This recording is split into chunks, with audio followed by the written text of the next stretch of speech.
What's up, everybody? Welcome to another episode of Afros in the Diaspora podcast. And today we have Priscille, all the way from the DRC, but now based in Canada. Yeah, How are you doing? I'm doing so good. How are you doing? I'm good. I'm very excited. I'm very excited. Same here. I've been looking forward to it, so I'm super excited. Yes, awesome. All right, we're gonna dive into these trivia questions as I prepared you, right? Because people are saying I didn't tell them, but lies. Oh my gosh. No, I hope I don't embarrass my country here. No pressure. What is the capital of DR Congo? Yeah, I'm gonna say Kinshasa. Okay, clap for yourself. You get 1 point. Yay, it's an easy one. Where is it's located up directly opposite another city? Directly opposite. I'm gonna say Goma. No, this one is I think it's almost considered the second capital city. Okay, let me say Lubumbashi. Okay, I'm not helping out. So it's Brazzaville. Oh, I would not have guessed it. All right, now I have a full on question for you. This one has options too. The capital of DR Congo, Kinshasa, is located directly opposite Brazzaville. The two capital cities are separated by the Congo River. Named after a Belgian king, what is the former name of Kinshasa? And the options are Jacksonville, Smallville, Leopoldville. I'm gonna say Jacksonville for some reason. Wait! Your face is like up away. Oh my gosh, I feel like there was a French name that was like something like Jadoville, and I don't know, but it sounds like Jacksonville. Oh my gosh, people are gonna hate me for it. I don't know. It's Jacksonville. Leopoldville. Oh no. Okay. You know, how these white people come and say they discovered a continent where people already Yeah, existed, you maybe know? after that shape. Yeah, and name it after themselves. Yeah, that's exactly what that was. Okay, your next question. The DRC is a giant nation located in. Central Africa. All right. Just how Yeah. big? Yeah, you got it. Just how big is DR Congo? So I have a few statements here. You tell me which one's closest or the correct one. So DRC is the world's second largest country after Russia. DRC is larger than the world's largest landlocked country, which is Kazakhstan. DRC is larger than the continent of Australia. DRC is the second largest African country after Algeria. I'm gonna take that last statement, the second largest after Algeria. Yeah. Yeah, okay. Yeah. The other one I don't know about, I'm but that like one. Kazakhstan. What does that have to do with Yeah. DRC? All these other ones, I'm like, no. What? Okay, so the nation of DR Congo straddles the equator.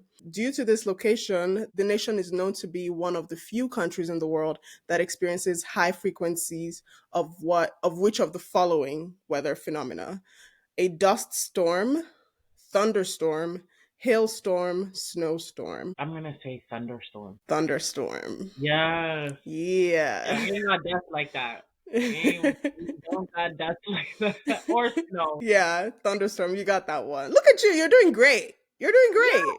I feel good about this. I feel good. Yeah, 100%. In 2007, a rocket had been launched successfully in DR Congo. What was the name of the Congolese rocket family established by Okesi? The name also refers to the lowest layer of the Earth's atmosphere. One or A, troposphere, B, biosphere, C, microsphere, D, hemisphere. I'm gonna say troposphere. And you'll be correct. Yeah! Oh my god! Yes, I was. Was that just a guess? Yeah! Yeah, that was totally a guess, but the other ones, I don't know. They didn't sound right. Well, So, I mean, you're doing great. Like, I think you've lost one so far. So, just well please done. let me keep going. Yes, so am I. So am I. You're killing these. Okay. What is the official language in DRC? I'm gonna say French. I thought if you're gonna say, I'm gonna say Spanish, I would have been like, No, I don't like. I don't want to say French because it technically is a colonizer language, but I think it is the it official is the official. Yeah, I mean, English is the colonizer language, but that's apparently language. the. A lot of people don't. I mean, they do speak it, but there's so many other language. But French Mm-hmm. it is.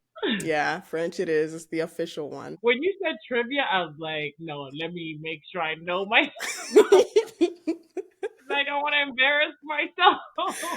You did so good. So like, well done. Well Thank done. you. Thank you. I'm proud of myself. Yes, proud of you too. All right, let's ask you a couple of riddles. What is the longest word in the dictionary? I couldn't tell you. No. I don't. I have no idea. Well, Yeah, I the don't know. longest word in the dictionary is smiles because there's a mile between each S. Yeah. Oh my gosh! That is so corny. That's so corny. I was thinking something so deep, and I was like, "It's a Yeah, scientific word. It's a yeah. scientific word." And th- It smiles because there's a mile in between. Like, I'm gonna use that. I think that's it's corny, but it's good. yeah, yeah, yeah, 100%. Okay. What travels around the world but stays in one spot? I feel like there could be a few answers to this one, Wait, is but that the term? yeah, that could be an answer, but it's not the answer of this particular riddle. What stays in the same place? Oh my gosh, what stays in the same place but travels around the world? The sky. Just think of another corny thing. Just just Like, assume the oh my answer god, is the heart or something like that. I can't. I don't know. I can't tap into the corniness. I no, don't know. you can't tap into it. All right, a stamp. Oh my god. Yeah. Okay, I can see that. Oh, I would never have guessed. Never have guessed. Where are you getting these questions? From the internet. I'm getting them from the internet. Okay, let me ask you a couple more, and then we'll get Okay. into our topic. This one's very common, but I'll say it nonetheless. Mary's father has five daughters: Nana, Nini, Nene, and Nono. What is the fifth daughter's name? Okay, so can you repeat it again? Yeah, Mary's father has five daughters: Nana, Nene, Nini, and Nono. What is the fifth daughter's name? It's Mary. There you go. Yeah, There you yeah. go. I had to just make sure that you had said four names, and so Yeah, I was like, "There's one left, so it has to be Mary's." yeah. Is it Nini? Is it Nunu? Is it Yeah. yeah? No. I was like, "There's no way I have to make up a name." Awesome. Okay, final one. Final one. Okay. In a one-story pink house, there was a pink person, a pink cat, a pink fish, a pink computer, a pink chair, a pink table, a pink telephone, and a pink shower. Everything was pink. What color were the stairs? It said it was one story. There's no stairs. All right. Yay! Yay! Oh Yeah, my you got gosh. it. You got it. No, run me the riddles. I got to. I'm good at this. Family Feud, here I come. Yeah, let's go. Good. I enjoyed those. Yes, awesome. Thank you so much. Those were a few of them. I mean, all of them were corny, but They were good. They were good. I yeah, enjoyed they're them. good. Yeah, awesome. Thank you. Thank you for engaging with me in this. Just get the blood pumping, the blood flowing, Yeah. to get the senses tingling. Yeah.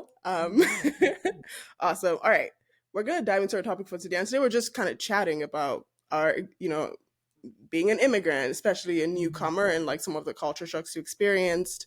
And yeah, we'll go from there. So, Okay. Priscilla, please tell us your immigration story of what your story is. How did you move to Canada? And what was that process like for you? Yeah. I feel like my immigration story honestly started from when I was born because I was born in Congo. And Oh, then sorry, one second. Are you wearing a DRC like bracelet? yes, Okay, yes. all right. I was like, you know what? Let me represent. Yes, heck yeah. Yeah. So I was born in Congo, and shortly, like 6 months after I was born, we moved to South Africa, and already I'm already an immigrant somewhere else, and there is such a not a such a culture, but like it's a change. Like they speak English, they speak Zulu, they speak so many different languages in South Africa, and when we moved there, we barely had any family there, and so already my journey has started as an immigrant outside of my country Mhm. and this is during the apartheid in the 90s where I was born. And so, you know, I already feel the tension. I was young, but there was like I was scared. I was scared in South Africa, but you know it's Mm, still home, and it's still there's I'm surrounded by black people, so that's fine. So I think in around 1999, I guess I knew we were moving around 1998, that we had plans to move to Canada. And it was like so much excitement, like, oh my gosh, what's it going to be like? You know, you don't have any reference, and at the time you don't have computer, you don't have that to go, let me search up where we're going type thing. It's all going to be brand new. mhm, um, so yeah, in 1999 of April, we made the move to Canada. So it's been 25 years. So like this year was very nostalgic for me to really think about. Like at April 2nd, I believe it was, I mm. really reflected like, oh my gosh, I've been here for the majority of my life in Canada. Yeah. So yeah, tracing back 1999, we moved here, my entire family. At the time, I had four siblings, two older brothers and two older sisters. My little sister is born here in Canada. She was born a year after we moved here. So I was like 7 years old when we moved here. We landed in Toronto. It was a fairly like big trip. You know, we had to go to Greece first. We had a night there, and then we landed in Toronto. And I think the biggest thing first to mention is my dad was very keen on we all have to travel together. He was not leaving anybody behind. And that's such a privilege that I didn't realize until many years later, to see how so many families come in separate, and or they haven't seen their families in so long because one family member comes and then tries to get everybody to come. And I never went through that, like, and so that's something I'm very like privileged to have had, where my dad was like, we all go, like we all have to go or we're not going. Mm. And honestly, before we actually even landed in the country, we already had our permanent residency. We got it in South Africa, and then by the time we came, we had it. Um, and then yeah, Toronto, and we took the Greyhound. Shout out to Greyhound. That has been many years. It doesn't exist anymore. But we took the Yeah. Greyhound from Toronto and drove 3 days to get to Calgary, and that was a trip that at that time I was like, I will never in my life do this again, because Again. fluffy, it was full, and Mm, it was people from every walks of life at that point. It was like everybody was an immigrant in that bus, and all going different places and stuff. And I distinctly remember stopping in Manitoba, and we got out of Manitoba. We were taking a break there, and all I see is snow covered, and that was like I had never seen that in my life. And so this is like a vivid memory in my mind where we got out, and I was like, oh my gosh, like mm, what is this? This is so crazy. Like this is so different. Like, but there's still an excitement, but also scared, because it's like, holy crap, this is cold. Like mhm. this is really cold, and I don't really have good clothes for it. And then we got out, we like threw snowball at each other, because we've seen that in the In the movies. We do movies. it, like that initiation of like welcome to Canada type Yeah. thing. Yeah. And then we continued the drive, and we made it to Calgary. And since then, I've been here all my life. I haven't moved anywhere else. I've lived in Calgary for 25 years, and I call it home. And that's, in a nutshell, that's the journey of coming to Canada. And yeah, Ooh. I'll leave it at that for now. Yeah. Thank you for sharing that, Priscilla.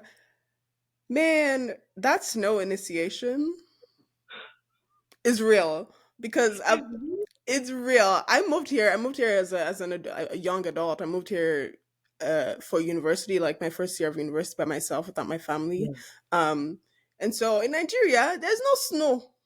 The yeah. worst of the worst you can ever have is Hamatan, where Mm. it's our, I guess it's dry season, but it's also when the wind blows from the north. So everything's dry. So that's when at Oh, that time, like, you have to rub Vaseline on your skin. You have yeah, to, like, yeah, for that period of, so because we only have two seasons, raining yeah. season and dry season. So it just was, but I remember that, like, that was when everywhere would be cold and we go and wear your sweater, go and we, no, you're not. But when I moved here, Mm. and I moved ending of August. ending of August, just Oh my into the god. school year, because school was supposed to resume September 3rd or something like that. Yeah. So like maybe 27, 28 was when I landed. And I landed with my mom because I'd never been outside of Africa before. So she's like, let them Yeah, know, let yeah. my daughter not go and let I'm her not not leaving my sister. let her not miss her road though before she went that flight going to Dubai or when she's supposed to be going to Canada. So my mom came with me and she left after like maybe a week of just helping me settle. Yeah. But as of that late August, like folks are wearing like tank tops and like short Mm, shorts and like t-shirts, and you be on the road, you see some, white guy on the street without any shirt at all, just bare at the top and just with yeah. bottoms, and I was like, is it the same feeling in the skin that we're all feeling? Because I am freezing. I don't know what you're talking about here. Like for me, ending of August was cold. Yeah. So I could not fathom in my brain what what October, November, December, January, February was going to Oh, be like. sorry. Oh, So so while people were like, I'll go outside, I'm my mom would just wear her long pants and maybe have a sweater just in case she starts to feel cold. But yeah. I was like zip like Yeah. Oh my I god. was I was so like I wasn't layering. I didn't know much about layering. You just wear your t-shirt Mm, or your top underneath and then you wear a sweater on top. you That's know what I that. did because I heard Canada is cold, Canada is cold. So I got there Yeah. in August, ending of August, and I'm like, this is what people are talking about. Canada is cold. I did not Yeah. know what's held, Oh my what I god. was supposed to be waiting for in the future. I did not know. As the days got shorter and all that stuff, which was also like very jarring for me. Yeah.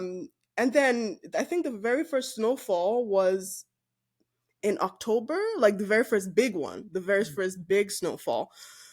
And I was in, university residency. I came outside.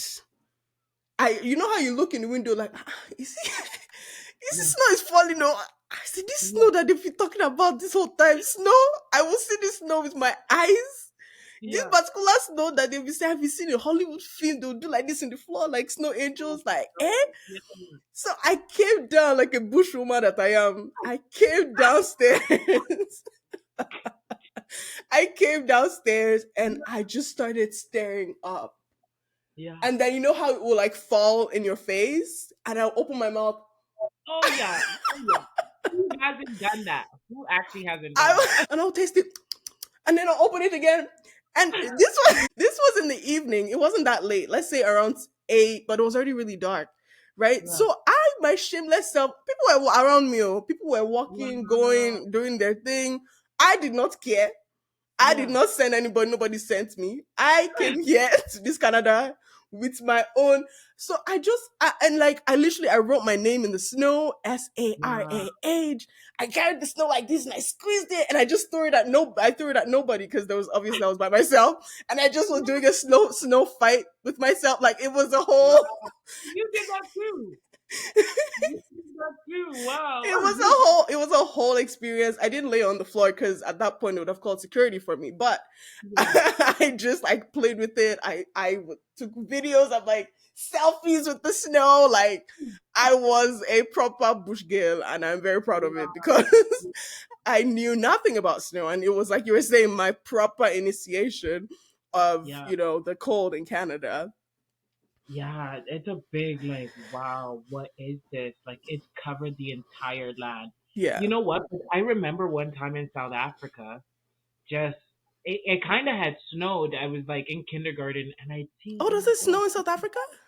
like not often, but it happened like rarely. I Mm. remember being like, well, what is that white stuff that I saw on the ground? I wasn't sure what it was. But by the time I finished like school and I head downstairs, it already melted. It didn't stick to the ground. Right. But I know for a fact that I had seen it and I could not like at that time I didn't have any reference. So I had no idea Mm. what that was. It's only when I moved to Canada that was like I recollected that memory and was Right. like, oh, that's what that was when I was younger because I couldn't figure out. I was like, what is that? What's happening to the ground? Why is it Yeah. white? Why is it No, white? it's so crazy, like how you don't know and you're so aware of like you don't know what it is. Yeah, 100%. And like the photos and stuff that I sent, you know how like Snapchat was the thing back in like 2015, I Yeah, think. It just so I had like Snapchat and I was active on there, and like all the photos and videos that I took, I put them on Snapchat. And then yeah. my friends were just like, this bush woman has started again. Like the comments were hilarious. They're like, Sarah, when you enter inside your house, can't you see there are people around you? Like, Wow. but yeah, no, we are shameless. So I can't. I was very, see, I was JJC, Jolly Just Mhm. Come. I was like, this Canada, I will experience it. Is it the Yeah, snow? If I will experience it to the fullest, you know? So what are some cultural shocks that you experience? And of course, we just talked about one big one, which is yeah. snow. But yeah, may I ask, like, what are some of those things that you experienced that were like, wait, what? I'm gonna say not even just snow. It was like the entire weather system Oh, of that course. that shocked me and stuff, Hmm. and really like it still honestly it still shocks me to this day. Because even like the little things, like I remember in South Africa loving rain. I used to love being out in Mm, the rain. Even one time where it was like I got caught in a dangerous rain and I thought I was gonna die in South Africa because it was like intense, but mm. I still love the rain, and I couldn't figure out why I hated the rain here in Canada. I was like, what is going on? Like, I do not like to be caught in this. It's because it was so cold. The rain was freezing cold rain that would fall, and I was like, oh, that's what it was. Like that's the difference. Right. So that in Yeah. itself, the whole weather system is like a culture shock. Hmm. But just like in terms of like where I went to school and just being with a different group of people and different culture. I remember going to my friend's house and their mom would introduce themselves and she's like, "Hi, like my name is Sophie. You can call me Sophie." In which world am I gonna call you Sophie by your name like that? You know what I mean? I'm like, no, no, no. Yeah. Like, do I say Auntie Sophie? Like, you Right. know, like it was a culture for me, and it's honestly to this day, I have trouble like doing that because in our culture it's very like elder respect. You know, we're Yeah. so big on that, Yeah. and we don't just call people older people by their first name. That's not appropriate. Yeah. So just hearing that, I couldn't even like get behind it. So I wouldn't even say the name. I'll just say hi because I couldn't fathom my mouth saying their first name like that. To this day, my best friend, she's an Asian, like she's Asian, and I think they're so big on their culture too. I greet her with "Hi, mom" as well. I say Yeah. "Hi, mom." Yeah. I will not call her Elizabeth. You know, I won't do that. Yeah. So yeah, that's like a huge culture difference. Hmm. Another culture shock I would say is pets. To be honest, like seeing pets in the house and pets as family members.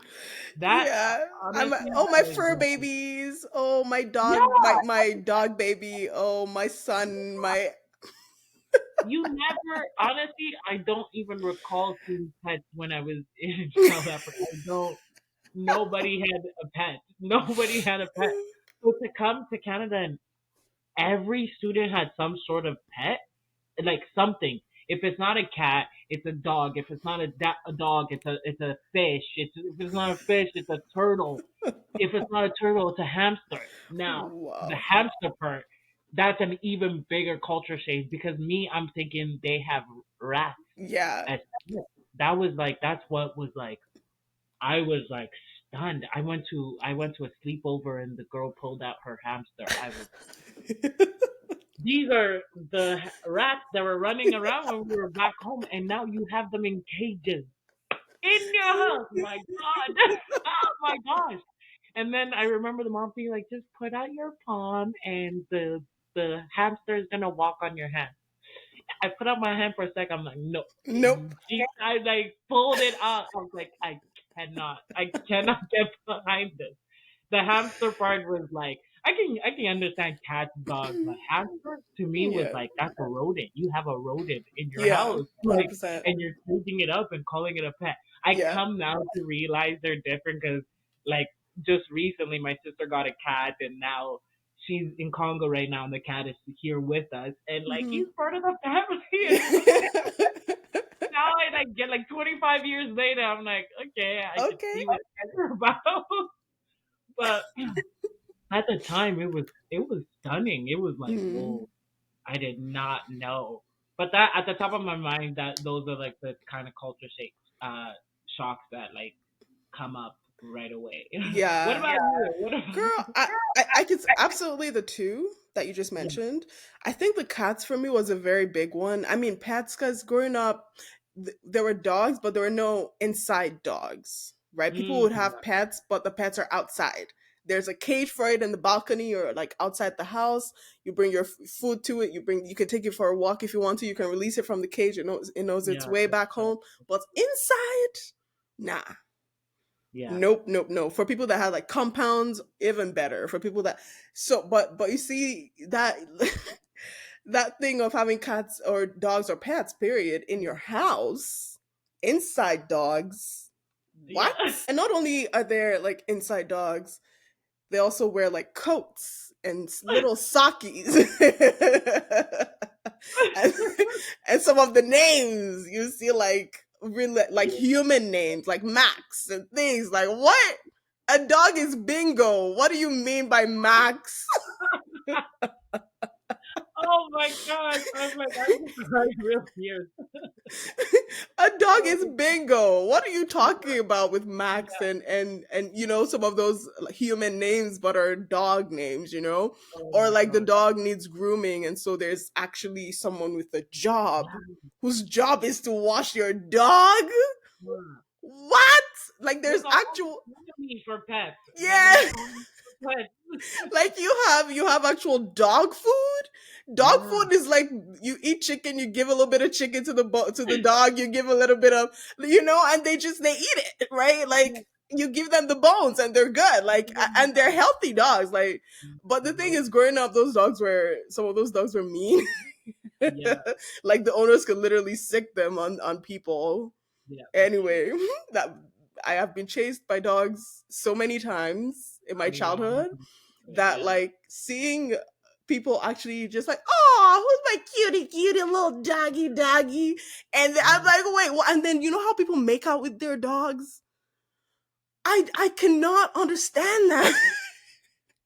Yeah. That is not a thing that people do in Yeah. my home. Like I just have never seen that before. Something is correct. Like being chased by a dog. We like dogs were known to protect the property and Yeah.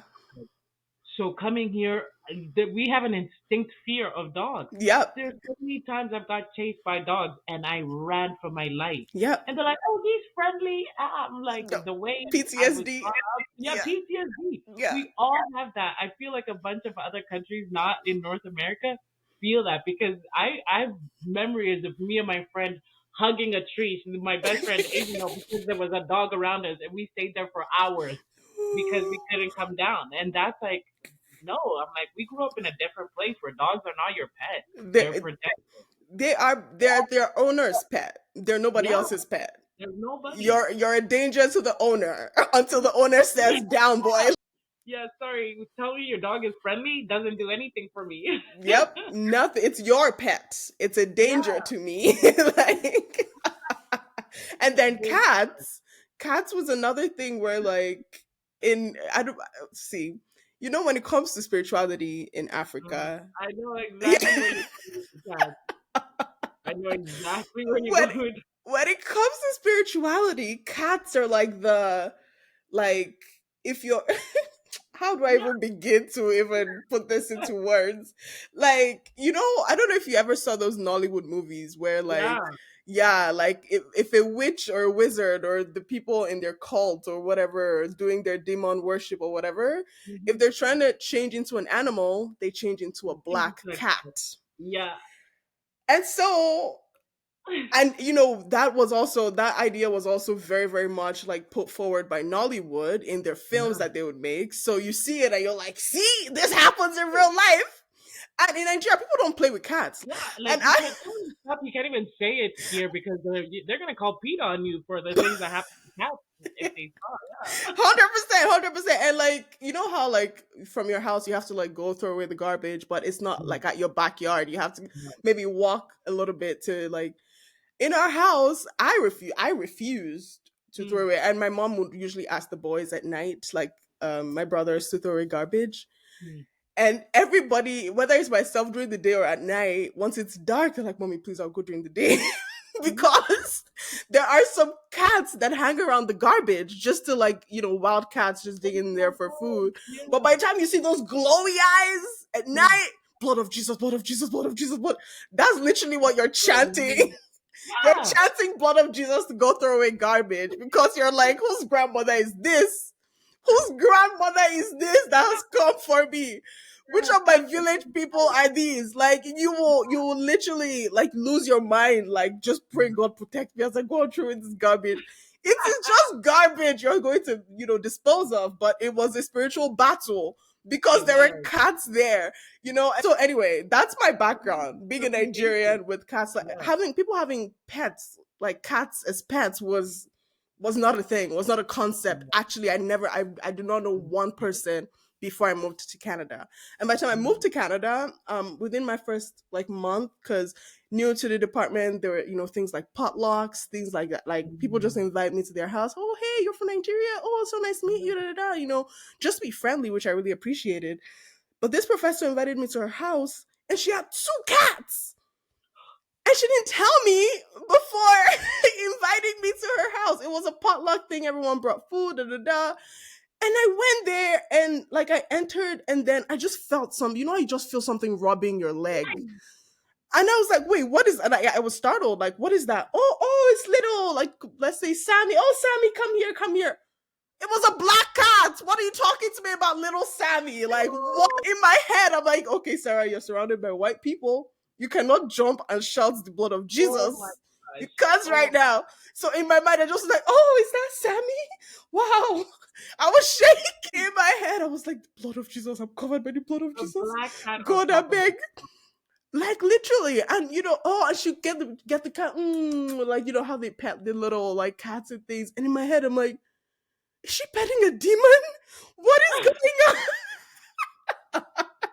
Oh my gosh. But that's it. That's the context that I know cats from, is that they are Yeah. demonic and they are like evil and they are all these They things. have a bad reputation. Yeah, bad, bad, bad reputation. So the pets one was big for me too, and also Yeah. like everyone here, even like in Nigeria, university in Nigeria, those that are professors, you call them by their doctorates. You cannot.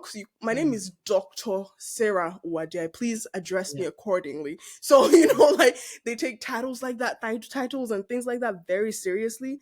Meanwhile, mm, here in school, and the dressing too, like for the most part, not all the time. Some people, you're either wearing traditional, which is trads, or during work hours, you're wearing your tie, your suit, or even in the bank, everyone's like so formal, like your tie is mm. choking your neck, your jacket, your Yeah. shoe, like. But here, like bankers are wearing t-shirts and jeans. Hello, is my money safe with you? What are you talking about? Oh my god. So and then the professors here, oh, just call me by April, or just call me by, oh, and they like Yeah, just call that's by their names, like. And then very like casual dress, casual formal, I guess, dressing, like nobody took that title seriously. But in Nigeria, yeah. that sometimes getting a PhD can take you up to 10 years.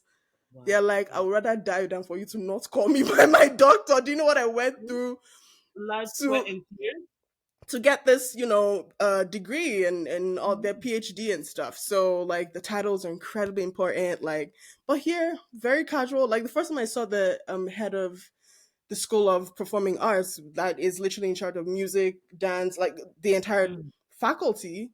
This guy was wearing jeans, like a turtleneck t-shirt. He had a piercing on his ear. I'm like, wait, who? Yeah, yeah, This freaking and he's a doctor too. yeah.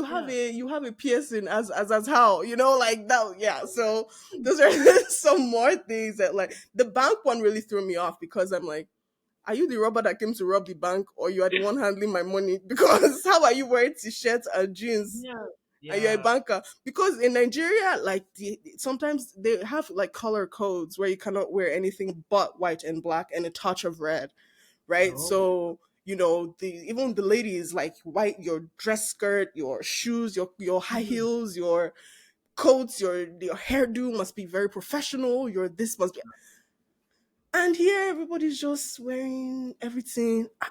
Yeah. Yeah. It shocked me, oh. Listen, yeah. do you That's have true. do you have any other like cultural shocks that you remember? Yeah, when you said the dressing up, like okay, for church, we always Ooh, like you have to dress church. up for church, Yeah, and like for the longest time when we were kids, my mom would like pick our dresses and pick what we want to wear. And I remember us going to like full gospel church at the time, and sometimes you just see people just dressed casually. And it was like, oh, so you're not gonna wear a dress? Like we yeah, knew, like us girls, we were always in dresses. We were always in dresses. So just to see people, I mean, to this day, I'm just like, oh my gosh, people just dress casually at church. It was such a like a thing. It's such a culture thing. Like we get yeah. dressed for church. We It's always got it's called Sunday's best for a reason. yeah, What do you mean yeah. by you're not wearing your best on Sunday? Like, what do you mean by you're wearing jeans? Yeah, I've never seen my dad That was come a in shock. jeans. He was always in a suit Hmm. all the time. We were always dressed up. We had our little shoes that were uncomfortable, but we Yeah, would wear them, because we had to.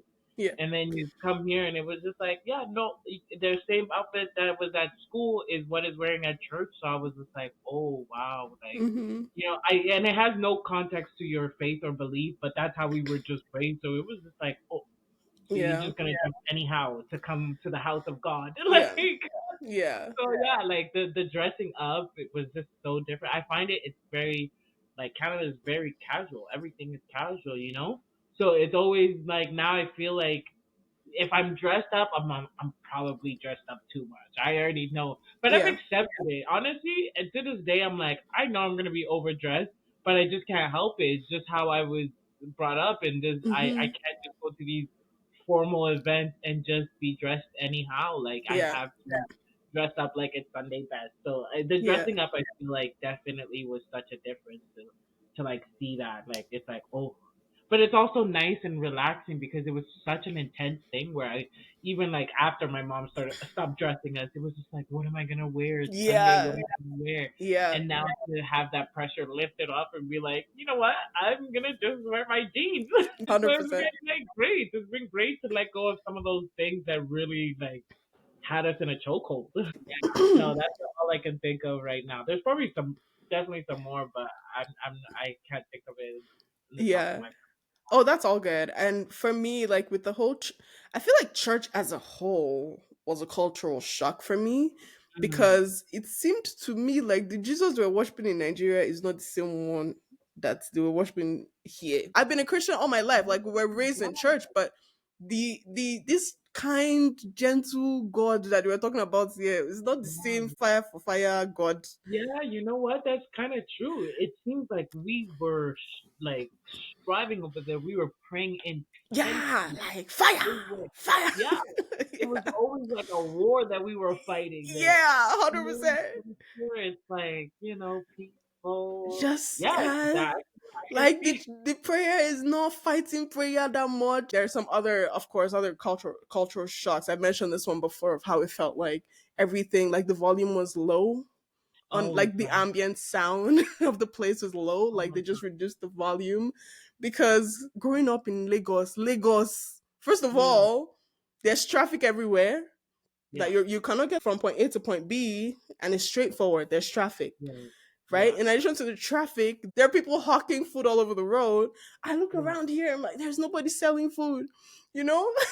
There's no traffic. There's no noise, like the noise of cars honking and music playing from a Yeah. store and like, people talking loud and laughing and whatever the case may be. Like all of that, or a church at your backyard, like there you can Yeah. hear their worship, or their a mosque over there. You could like with their loudspeaker on, and the constant like hustle and bustle So, of yeah. city life, right? I came here, I'm like, other than we other and the occasional siren. You will not hear. There's literally nothing else. By 9 p.m. It's everybody's in bed. It's quiet. It's It's quiet quiet. in the city. Yeah. Yeah, that's very true because I remember Johannesburg. It's a big city. Mm-hmm. At night you would always there was something always happening, sounds, people talking, people arguing, Mm-hmm. like you hear gunfire, you hear shots Mm. too, you hear everything. Like I remember definitely hearing all that stuff, and yeah, you come here, it's Mm-hmm. quiet, there's no, and then there's no, like, when you go to the downtown or like busy place, there's no like food vendors or street Mm-hmm. vendors, doing the corn and you buy it Yeah. from the street. Yeah, that was so different here. No There's street nothing food. nobody really selling things on the side of the roads and stuff Yeah. like that. I It's miss not the like street food. I'm not even gonna lie. I The miss street them food, too.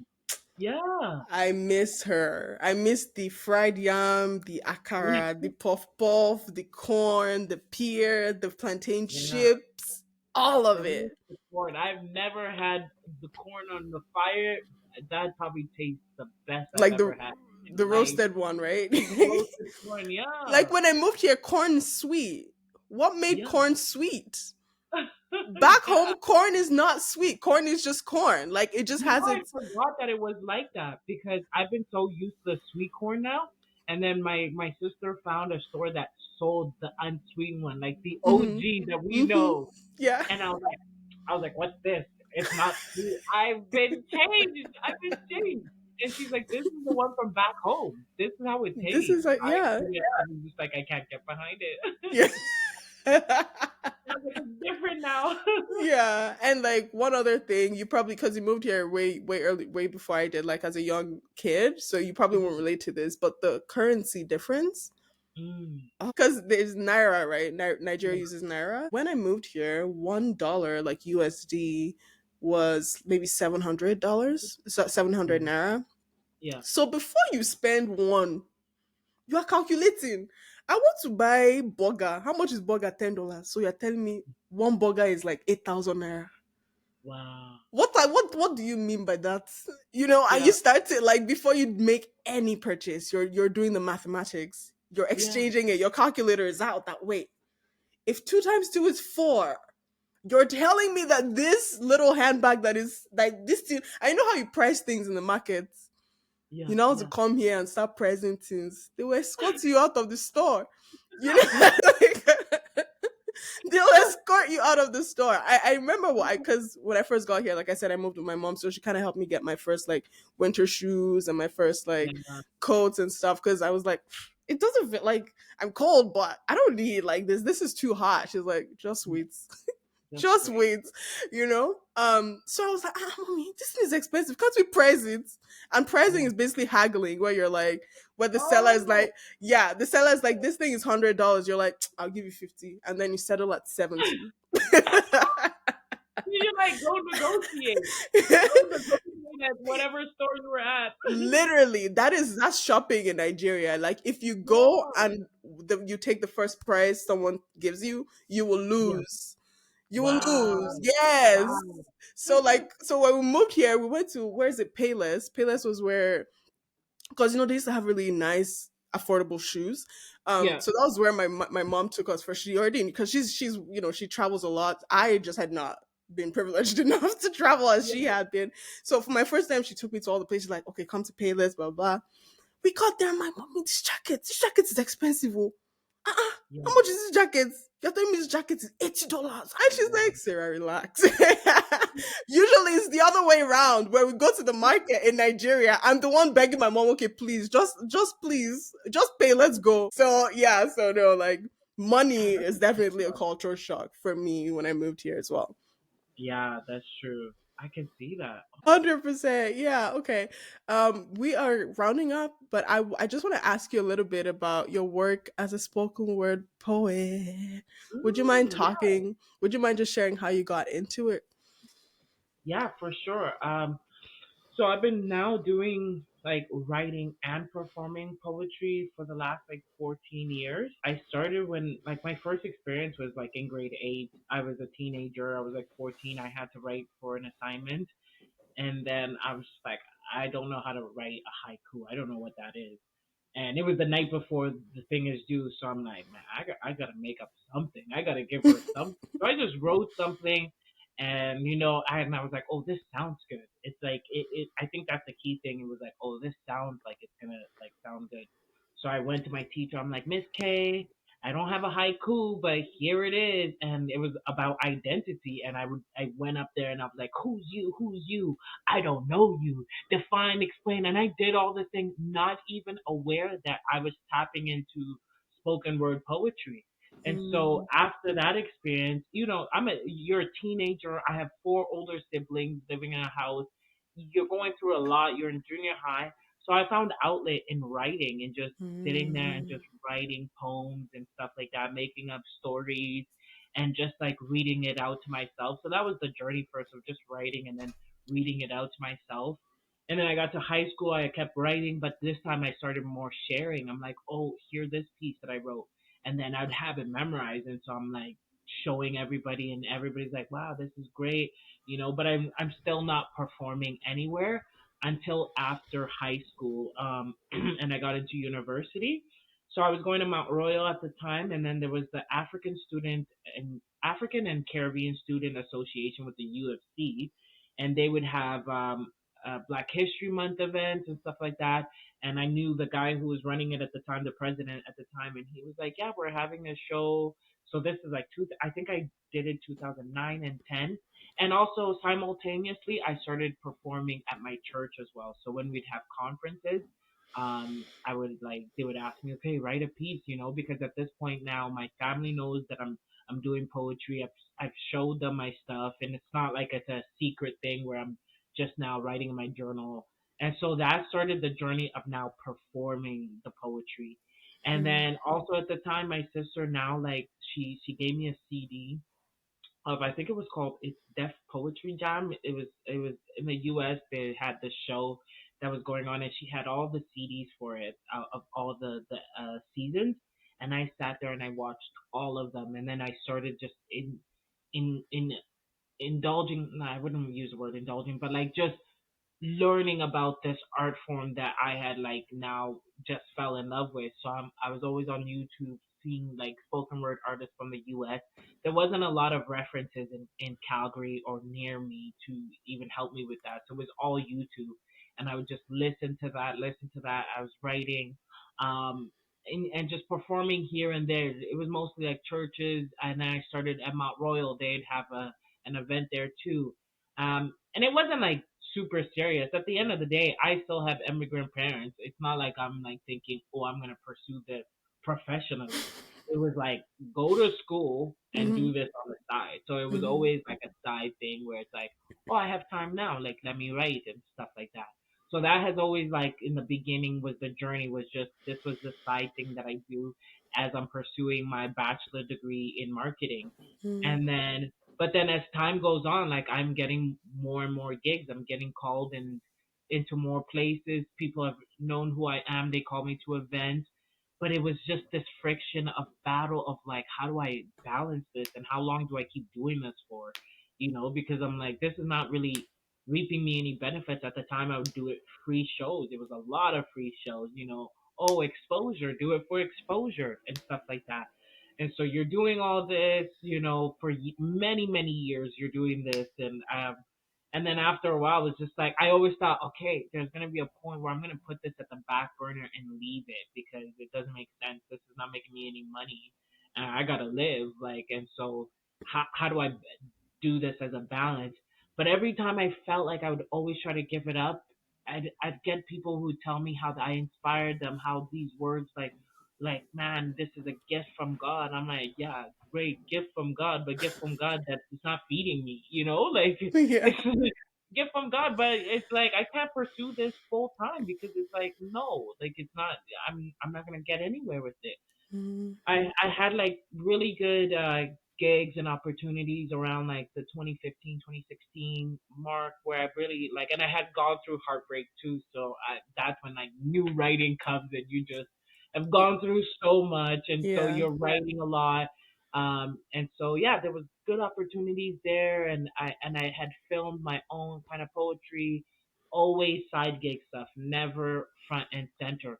But I remember, I think in 2019, telling myself for 2020, you need to take this a little more serious and really like put yourself out there as an artist so that you can get booked, because at this time now I'm getting paid. Like I'm skipping school because I have an event and that event is paying me, so I'm like, Mm, sorry, I can't, I can't come. So it's like now I'm like, you know what, this could be a thing. Like I could do some of it on the side and really make something out of it. And then COVID hit, which really like through a wrench, and you're thinking, oh, I'm gonna write and stuff, but mentally you're not there. Mentally you're like, what is happening in the world, what is going on? And so mm, that, like, I took a step back, but honestly that was the time where I got connected to community.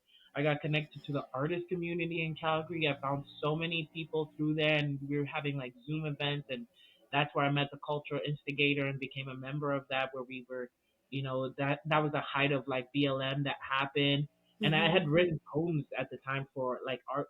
I wouldn't like, for me it was personal, of like stuff, things that I've witnessed in the world of Black injustices that I have spoken about, and I'd written like years before. And so during when the height of the BLM movement happened after George Floyd, and then we there was protests. I performed a piece at the Olympic Plaza, and it blew up. Like people were reaching out to me then, and there was so much movement, and I started working on different projects in the art community. And that was where, like, because I had, obviously with COVID, I wasn't back at my regular job, so it was like, okay, well, these opportunities are here. Like, let me start working on what's in front of me right now. So mm, there was that. And as things started opening up again, I was getting a lot more involved in the arts community, but also during doing my practice. And people, I've never like really put myself out there, but by the grace of God and the people I'm connected with, my name has been passed down so many places that I'm getting called from people I have no idea how they even got my information to come do this, and or do it at do performances at a school and talk to students. And so that journey has just been wonderful now, and opening up to me now teaching poetry for the last like several years. And oh man, that has given me so much joy, because as for me as a poet, I learned by myself these skills that I like know is self-taught and is just like it's innate to me. And so, but to give it back to artists who are trying to get into this field is a joy, and it also refines my own practice as well. And mm, so I'm like now a full-time artist, where I'm either doing workshops teaching, or I'm performing, or working on different projects that just help my lifestyle. And so I'm having the time of my life working in this field. I never imagined that I would be a full time artist doing this, mm. but I'm so glad to be in this, and doing that. And that has been my journey, and it's continuing. And I'm hoping to grow and expand from just not just Calgary, but worldwide, and continue to do what I love to do, and Yeah. that's poetry. Yeah. Oh my goodness. Thank you for sharing that. And shout out Yeah, to those like i- moments, like in high school where you're like, this is not a haiku, but it is yeah, something. nothing. And here it is, and And give me here my it grade, is. because I run, yeah, run me I my A know. plus, please. Run Yeah, it quickly. right. And like it took a lot of reflection, because I'm like, when did I actually start? And it was that moment I realized like that was my first journey with poetry. And so man, it's been so many years, and I've just like cultivated this, and to be able to now do it, like Mm, where I thought it was a back burner, and then I have the support of my parents too, that are not like pushing back at me, is mhm. like amazing. Like I have this video of my dad filming me just this year, and he's like talking to some random lady, and he's like, "That's my That's my daughter." daughter. It brought Ooh. tears to my eyes. I'm like, oh my gosh, here I am. And my parents are so supportive. They always are asking me, where's my show? They keep playing my videos, even though it's like irritating to hear my own voice. I'll just hear them in their office or respective places just listening to me. And I'm like, oh wow, like Oh. I'm onto something. So that's why I'm like, you Yeah. know what? God has put me in this path, and I have to honor that, and keep going and see where it takes me. Yeah. Oh, that is beautiful. Like when Yeah. African parents eventually get on Yeah. board, when they get on Exactly. board, it will take the Lord and time and patience. And patience and But reaping benefits too. They yeah, have and to do something. yep, and working your ass off to, Yeah. ensure that you're still growing and you're good, right? Honing that skill. But when you do hear that approval, Yeah. It is feels good. It chef's feels kiss. good. It's so Yeah. validating and it feels good. Like I'm Yeah. not a disappointment after all. Yeah. Right? I am not Like a everything's failure clear. after all. You know what? The thing is, at the end of the day, I got the degree. I got everything that I needed Oh to get. yeah. You know what I mean? You Yeah. do it, and Yeah. it's for them. But it's like now I'm doing what I want to do. You know. But Well, you go to the next show, and they come. You know, and it's like, yeah. oh, when I have my parents in the audience, I feel so happy. I feel so good. Yeah. It's so Yeah. heartwarming. It really is. It really is. Awesome. Yeah. Okay. Thank you for sharing that story with us. Can you talk a little bit about what holding on to your identity as a young lady from DRC living in Canada? Now you've lived here longer even than you lived back home, right? What is kind of standing in your identity as a dual citizen and someone with multiple like cultural backgrounds? Like how do you stand firm in that without Mhm. kind of bowing to one and neglecting the other? Like, do you know what I mean? Oh, I definitely know what you mean. It's always, I feel like that identity struggle is always happens because I remember when I was 14, it was 7 years since I now been here, and it was 7 years since I've been in South Africa. So I'm like, oh man, I like distinctly remember. I'm like, I've been here the same amount. So after this year, it's gonna be Canada that's gonna take the lead. And I felt like, can I even still say? Because I would always say at the time, right? Because I didn't live in Congo. I had no idea about Congo. And the thing is, there was so much happening, and I feel like my parents had a lot of hurt with the war and how things were going back home. And my parents were Mm, always like, "We're not going back. We're never mm, going back to Congo," especially with who the president was at the time. And it was just so much like we cut it off. So I even had a hard time identifying myself as a Congolese mm, during that time, and I would just say, "Oh yeah, I lived in South Africa. I'm from South Africa." But then now I started living here longer, and I'm like, oh, I don't even speak any South African languages at all except for English. Like, and I'm like losing memories. How can I even like now that struggle? I'm like, can I even still? Would they still claim me? And then you think about the xenophobia that goes on in South Africa big time, which is yep. so off-putting. And And it's like, heartbreaking. why am I gonna say I'm from there when they Yeah. would never claim me Yeah. either? So and then it was that thing about going back to my place, my roots, where I'm an indigenous person of Congo, and Hmm. so that took a long. I feel like that took a long time because you want to belong to somewhere. Yeah, you feel like you belong Hmm. in Canada, but it's still like ah, Not the same. it's not the same. It really isn't the same. So you struggle. I don't know if other people do that, but they struggle. I struggled in my identity, especially when you come here as a kid. When you Mm, come here and you're super young and you just try to like make sure your English sounds English, and when someone yeah. tells you you have an accent, what do you mean I have an accent? You get Yeah. offended. Whereas now it's like the older I got, it was the more pride I have. I'm like, do I have an accent? I'm like, yes, thank Yeah. you.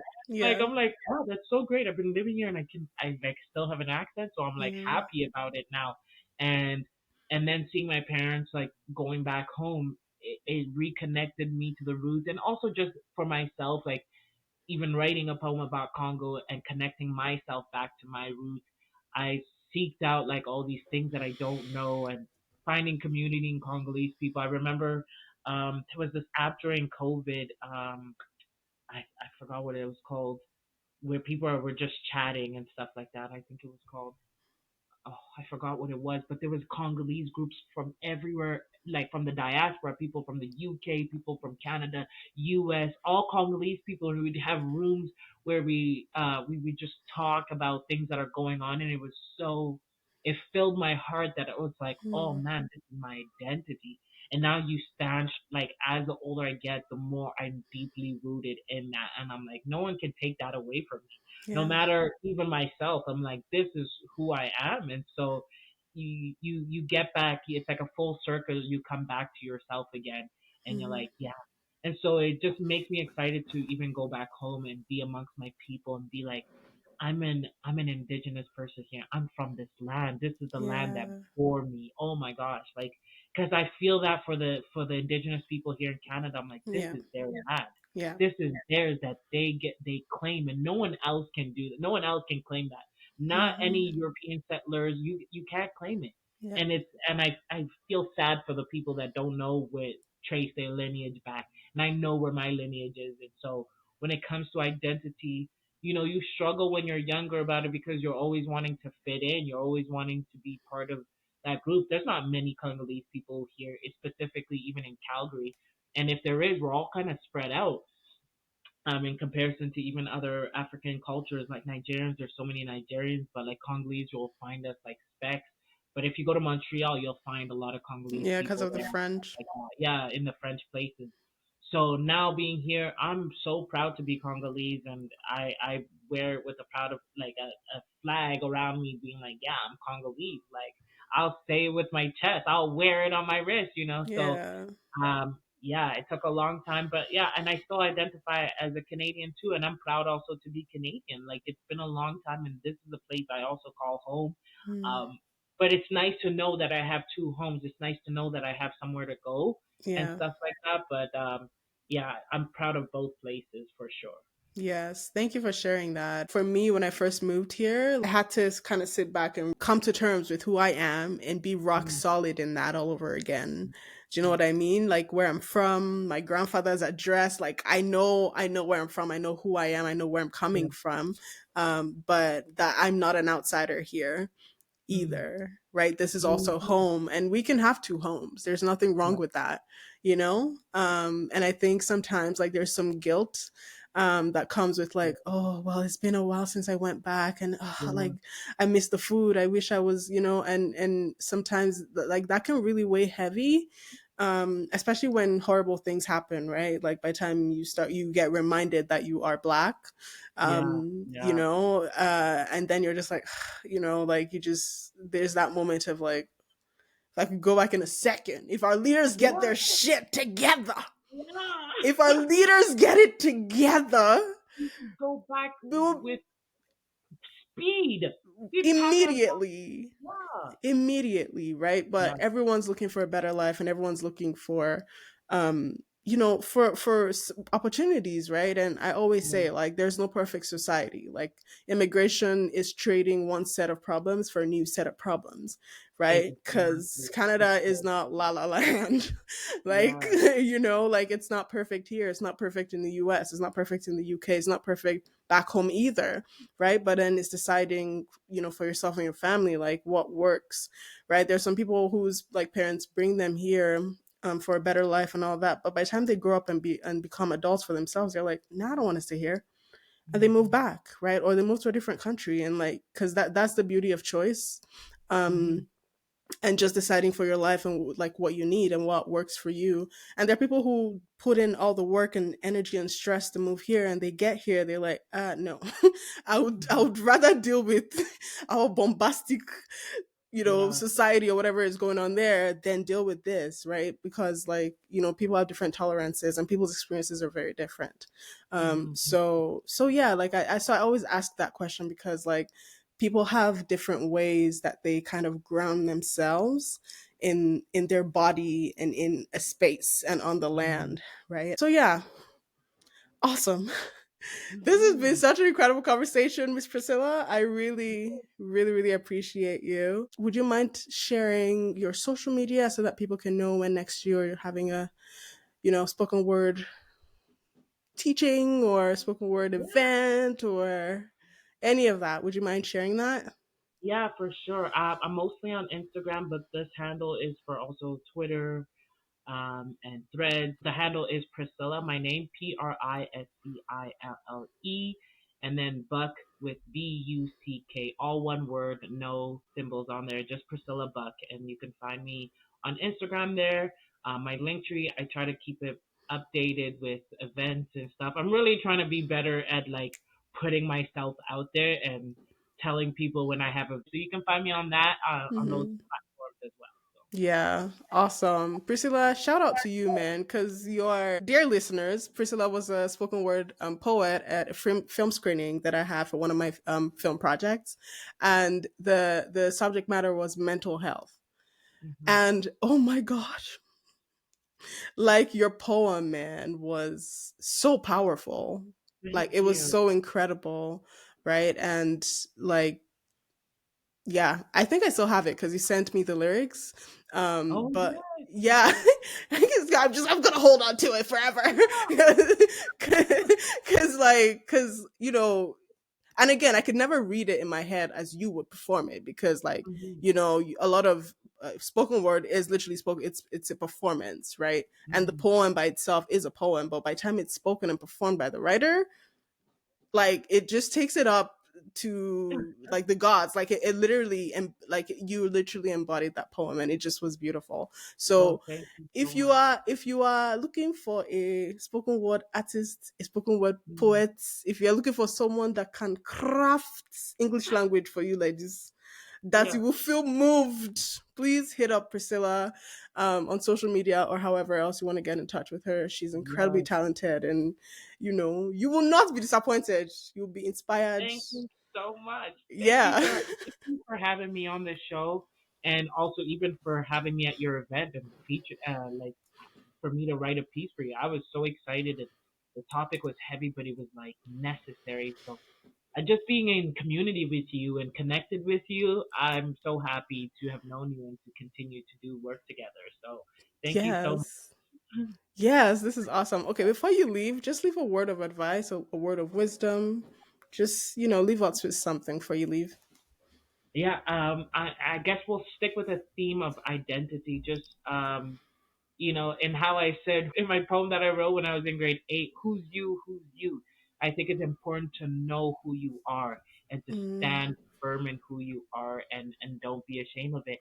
And also, you're allowed to be more than one thing. Don't feel like you're stuck to one identity. I think also that's a big deal for me, and what I yeah. struggled with is that you have to define yourself as one person and stick to that. No, you're multiple things. You're a daughter, you're a friend, you're an Mm, artist, you're Congolese, you're Nigerian, whatever you are, you're many multiple things. You're not just one thing. So don't stick to one thing and feel like you have to stay there and you can't move around and change as you get older and as you change your mind. So you can be that, but just know who you are inside. So that yes. is my wisdom. Thank you. And I received that. I just want to give you a shout out for all the things that you're involved in, like, and then I get to see like the costume design that you did in Edmonton, and I got to see that show in Edmonton. Oh, Right. I was so happy, and I had to congratulate you because that was an amazing show. So keep doing what Yeah. you do. Like your stuff is necessary in this city. Thank you, man. I appreciate it, Priscilla. Thank you again so much, Priscilla, for gracing us with your presence and just sharing your story with us today. Yeah. And for our listeners, thank you again for sticking with us through another episode. We'll catch you on the next one. Bye.